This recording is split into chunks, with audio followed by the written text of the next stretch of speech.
All right, so on today's topic, we're going to talk about how to add a manager to your Google business profile. We're going to talk about how to add a user, manager, whatever you want to call them. So, the very first thing you're going to do is you're going to go to business.google.com.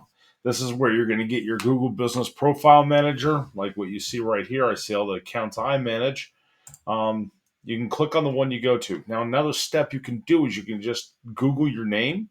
And if this pops up right here for this, like, dashboard or whatever you want to call it when you're inside a Google business profile, this is where you can change and do everything. So if you're already logged in, you don't have to do the first step. You can skip that step and just go right into here.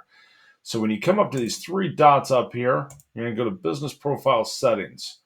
You're going to go to people and access.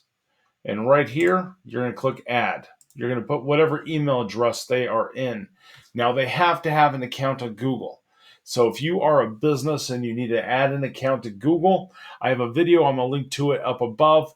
It'll tell you exactly how to add an account to Google using your business address, so you don't have to create a Gmail address. So you could have your name at yourcompany.com as far as that address goes, instead of having to remember what email address you signed up on to be able to put everything through. So if you don't have that, do that over there.